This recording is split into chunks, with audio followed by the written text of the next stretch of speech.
Hey, everybody. Really intriguing and important discussion around cybersecurity today, talking about how security teams can continuously test their defenses as threats become faster, smarter, and increasingly automated through AI with Ridge Security. Home, how are you? Very good. Thank you. How are you? I'm well. Thanks so much for joining. Really important topic today. Before that, maybe introduce yourself and your background, and how do you describe Ridge Security these days? Yeah, I'm Bahmanyar. I'm Global Enablement Officer here at Rich Security. Rich Security is a leader in AI-powered continuous security validation and exposure management. We were founded in 2020. We have a global reach across all continents with customers in various industries such as financials, healthcare, government agencies, telecom, etc. Amazing work. Let's talk about security teams, something you know a lot about as you work with them every day. They're buried in alerts.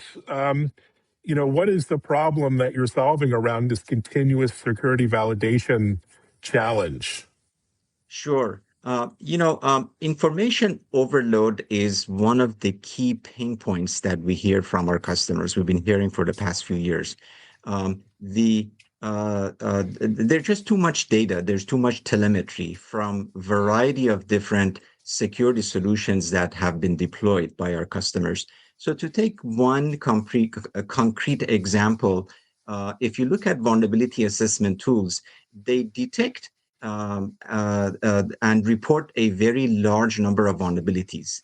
But at the end of the day, the customers tell us that they have a hard time identifying which vulnerabilities they should be prioritizing first. Which ones require immediate action, in other words.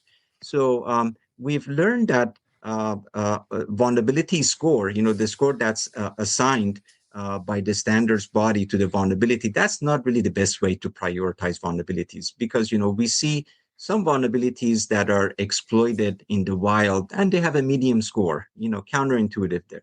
So security validation puts the emphasis on prioritizing the vulnerabilities or misconfigurations based on whether they are exploitable or not. So you'd be surprised to see that out of large number of vulnerabilities that are reported by scanners, typically a very small percentage of them are exploitable in a given customer's environment. The other thing that we emphasize, in addition to exploitability, is whether the vulnerabilities are visible to threat actors, to the attackers, to the adversaries, in order for them to be prioritized. So if you have a vulnerability that is both exploitable and visible, then we prioritize that very highly. We say, this is just a matter of time before attackers can get to this. So this is high priority. It should be remediated soon. So we also emphasize to our customers that this prioritization should be done on a continuous basis. So it's not enough to do this exercise, every once in a while, because the IT environment continues to evolve, all the time on an ongoing basis, and the attack surface continues to expand. So to recap, if you want to stay ahead of the adversaries, it's really important to perform continuous security validation so the exposures are detected and mitigated before they are discovered and exploited by the adversaries. Great points. And how is continuous security validation, different from what we've known with pen testing and vulnerability scanning for, a decade? Sure. They're all related. So vulnerability scanning basically lays the foundation. Vulnerabilities are discovered across the assets. And then penetration testing, which is part of what we do at Rich Security, takes those vulnerabilities and then it goes through the process of validating them. In other words, it tries to identify whether those vulnerabilities are exploitable or not, and whether they are visible or not. So if you don't do that latter part of validation, then you just end up, as I was saying earlier, with a very, very large body of vulnerabilities. And then it's just humanly impossible to to basically patch all vulnerabilities. So then you end up, in many cases, we have seen our customers just by default go with the score of the vulnerability. And as I was mentioning earlier, the score is not really the best way to do this because it doesn't reflect what the attackers out there are doing. Interesting. Speaking of attackers, AI, of course, is changing everything, both how cyber attacks work as well as how cyber defense work. But what are you seeing in the marketplace right now in this battle? Right. The threat landscape it's been evolving at such a rapid pace. We've never seen anything like this before. Like if you look at the past couple of years, and it just seems to continuously speed up. So I want to unpack this a little bit more. What exactly is the role of AI here? So, to begin with, we see AI has been adopted across many industries. So, why are they doing that? Basically, they are able to automate or semi-automate variety of workflows. And again, this is across all industries. Financial institutions, banks, healthcare organizations, government Hmm. agencies, retail, they're all using AI. So when this happens, as a result of this, we see that the attack surface continues to grow. So what do I mean by that? Basically, the entry points for the attackers continues to grow. So that's the first angle. The second angle of the impact of AI on threat landscape has to do with the adversaries, the threat actors. So we see an incredible surge of AI-driven attacks now. So the adversaries are using AI to scale their actions.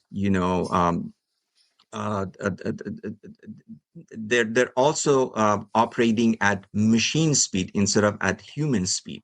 So what we see now is a larger number of attacks and a lot more efficient attacks thanks to AI.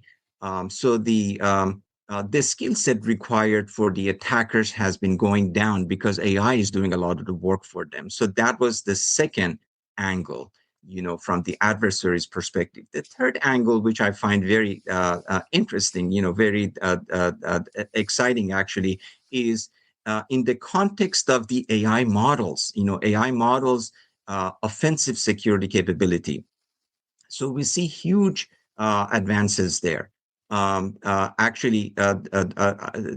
probably heard that in April, we saw Claude Mythos, which is a model from Hmm. Anthropic, identify thousands of zero-day vulnerabilities. And it was able to do this across a wide range of products. For example, many, all well-known browsers, operating systems, and some of these zero-day vulnerabilities that were discovered were quite old. Some of them Hmm. had, they had survived decades of human review, and then suddenly they were caught by Mythos. So now I want to mention one thing: these vulnerabilities have existed in software forever, but now what we see is the speed and the ease of finding them, which then leads to exploiting them, has changed significantly. So the offensive security work that used to take a specialist team, a team of human specialists, weeks to complete, now can be done in hours using AI models.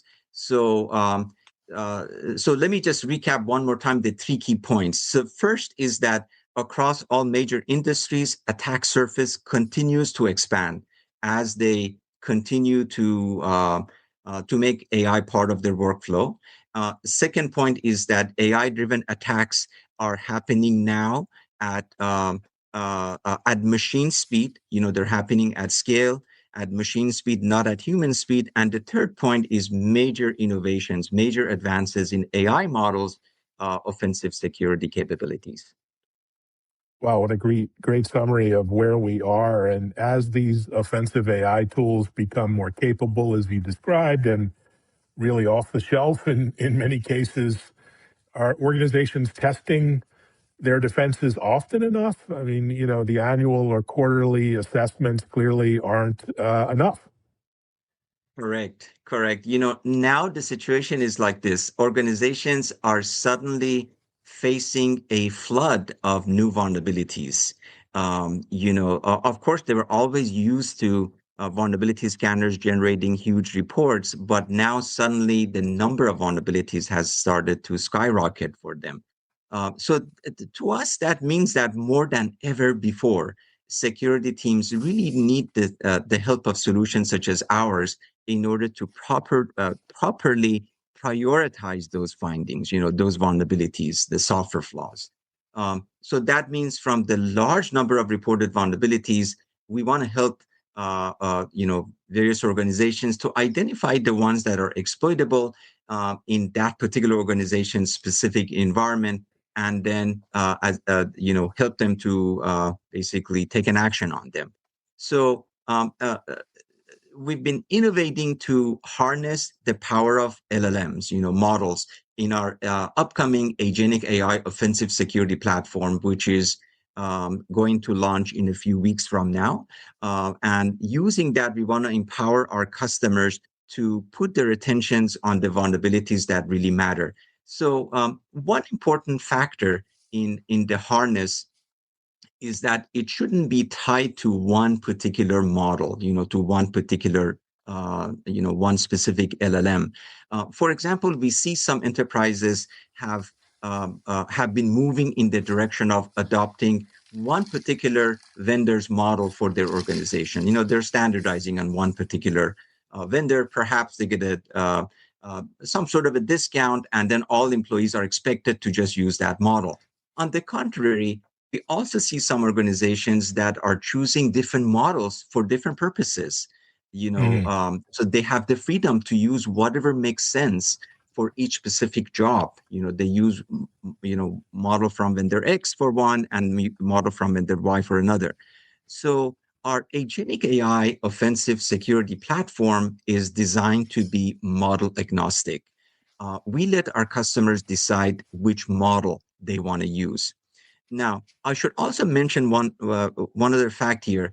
There are a number of customers, typically government customers, sometimes financial customers. They have to operate in an air-gapped environment, and as a result of that, they cannot use any of the frontier models. So they have a requirement to basically run the model locally. So that means that a lot of times they're looking at open source, open weight models. So again, our harness has the flexibility to work with various open source and open weight models. And we've been testing with some of the most popular open source models. And we plan to share the benchmarks publicly because we know that a lot of times when customers are trying to examine solutions such as ours, they pay a lot of attention to the benchmarks. They want to make sure that the model that they use actually has the capability, give us what we need, give us our agentic AI platform what is needed in order to maximize the number of vulnerabilities that we can detect. Recently I was working with a bank overseas. They had a requirement to use a locally run model, and they're very particular. They said we are not allowed to use frontier models as much as they Mm. want to, but they're not allowed to use frontier models. And they were giving us the names of a couple of open source, open weight models that they are leaning towards. They're kind of the winners among the large number of models that they've been looking at. So now, in case you're wondering, an open weight model basically refers to an AI model where its trained parameters, that's what we call weights, are publicly available for others to use. So Mm. that they're quite popular. So there is one other aspect of how organizations should act in the presence of this, ever evolving threat landscape I was mentioning earlier, and that is remediation. It has become clear now that remediation has become the bottleneck more than Hmm. ever before. Remediation was always the bottleneck. Now, with AI model advances in detecting huge number of vulnerabilities, more than ever before, it's obvious that remediation has fallen behind. So there's a lot of good work also going on there. Um, for us, that's also very important. One thing I want to mention is that when it comes to remediating a vulnerability, it doesn't necessarily mean that it has to be patched. Of course, that's Hmm. the long-term solution. But the short-term solution that we always recommend to our customers is what's known as utilizing compensating controls. For example, use a firewall to prevent access for the time being to that vulnerability while you're working on a long-term solution, which Hmm. involves patching, patching the app or the OS, etc. Also, we are working actively with other vendors, for example, with major next-gen firewall vendor, in order to do an integration between our products, so that we make it easier for our joint customers to basically block those vulnerabilities short term while they're working on long term fixes. Wow, you have a lot going on to say the least. Let's talk a little bit about autonomy and automation. What does that mean in the context of a continuous security validation platform? And why does it matter? Why is it important?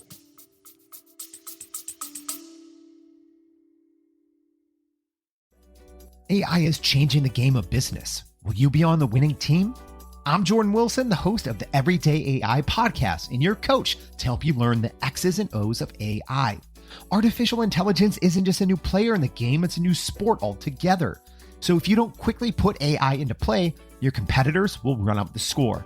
I've spent my whole life building winning teams, from coaching basketball to working with big players like Nike and Jordan Brand. My next move? Helping you win with Everyday AI. Listen wherever you get your podcasts or on everydayaipodcast.com. Let's tap into AI together and put points on the board.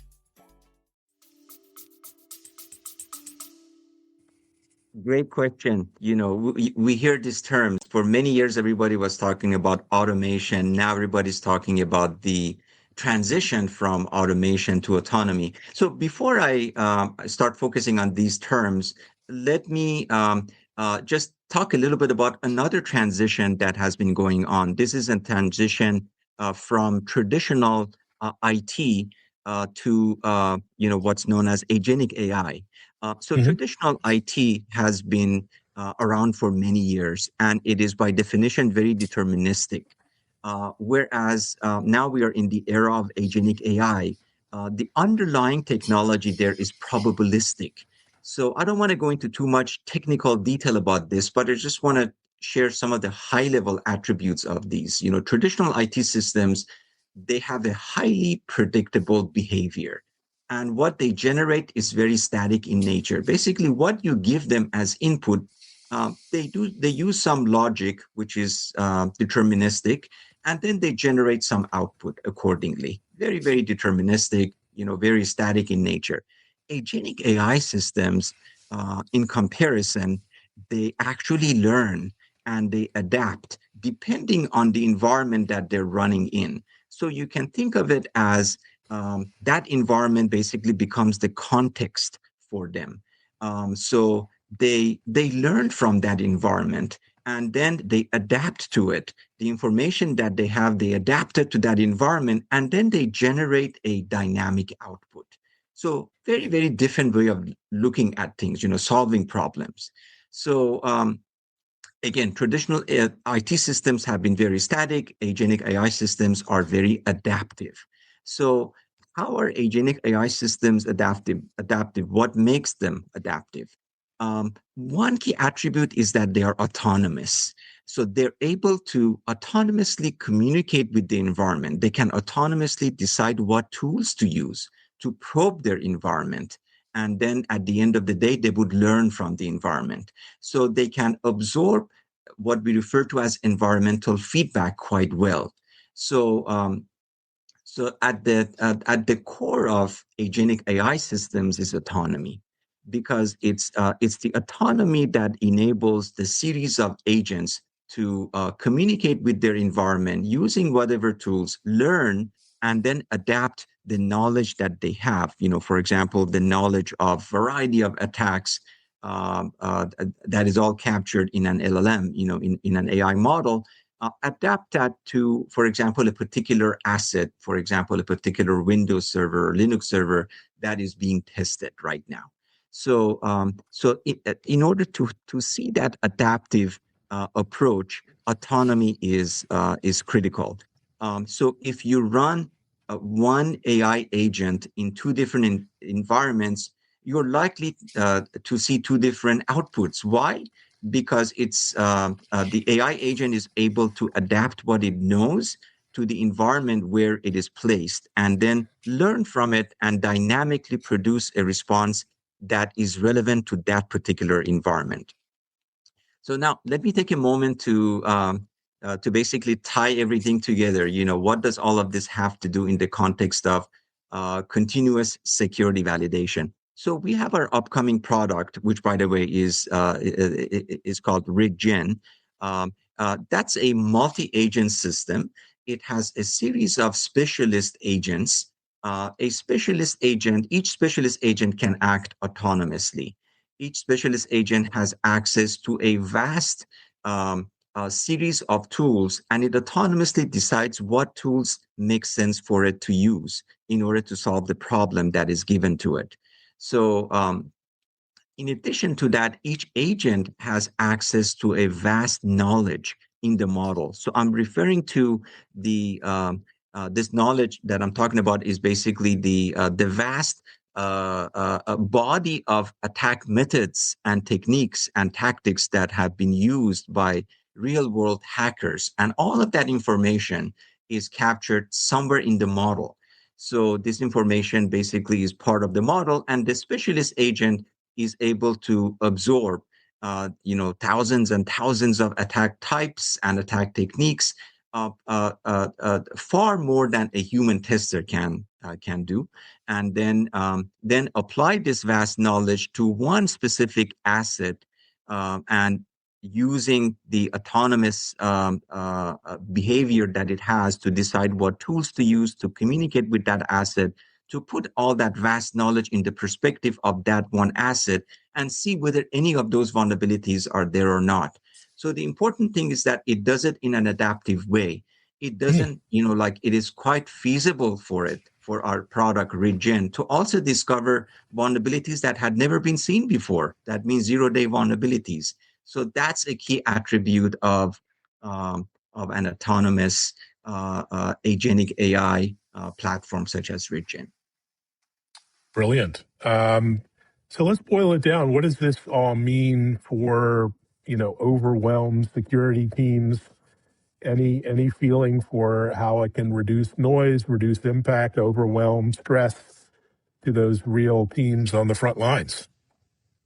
Sure. So using a product such as RigGen, basically the overloaded security team members can use these solutions, as their sidekick. Like our product RigGen actually has a prompt interface, so we envision the security expert to talk to it using natural languages. For example, they can use English here, they can use Polish in Poland, etc. And then they can tell it that, can you do penetration testing on such and such website or on such and such device? And they can also tell it specifically, again, in natural languages, can you focus primarily on this class of vulnerabilities? Because I heard that such and such vulnerabilities are being exploited in the wild. Am I impacted or not? And then the agent will autonomously go on its own, do the work. And then there is a chat box that is open. So the security engineer can communicate with the agent throughout that process. It can give it additional instructions if needed. For example, if there's a multi-factor authentication that is used on the asset, the agent will say, "I need a token," and then the security engineer would read the token off his or her mobile device and then type it into the chat box, and the agent will pick up where it left off, and will continue to do its work. And then at the very end, generate a professional looking report. So it's a very different way of doing things. And we are so excited about helping our customers to basically find their way, find the signal among so much noise that they're in. And it's just an exciting opportunity, exciting time, and we're just very happy to be part of this. Brilliant. So, real world stories are notoriously difficult to come by given the secrecy involved, but any anecdotes or stories that you can share or maybe anonymized on some of the gaps or weaknesses organizations discovered once they start down this new approach? Right. Even though we haven't released this product yet, Region hasn't been released yet. It's slated to be released in a few weeks from now.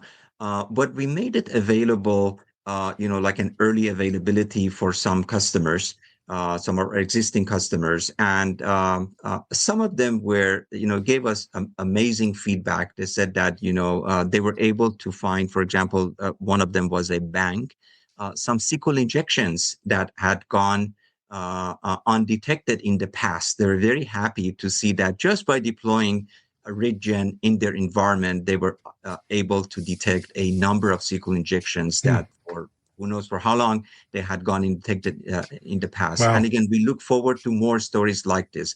Again, the product hasn't released yet, so I'm sure that we will have more stories like this. I bet.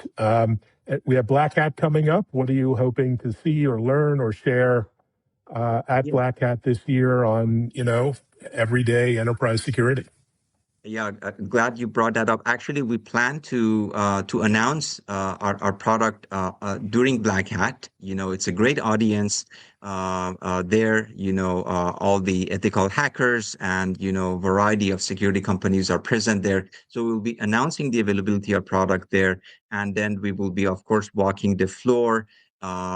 We feel that right now we are at the front of innovation, so we're walking the floor to see what everybody else is doing. And we are also, as I mentioned earlier, we are working with other security vendors such as next-gen firewall vendors to do integration. We will continue that work. At the end of the day, our focus is what do we need to do to make our customers successful. So Black Hat is a great opportunity to meet with other vendors so that we can join forces to make our customers successful. Well, congratulations on all the success so far, and look forward to hearing reports from Black Hat and from the field. Thanks so much for joining home. Excellent. Thank you very much, Evan. And thanks everyone for listening, watching. Also check out our TV show, techimpact.tv on Bloomberg and Fox Business. Thanks everyone.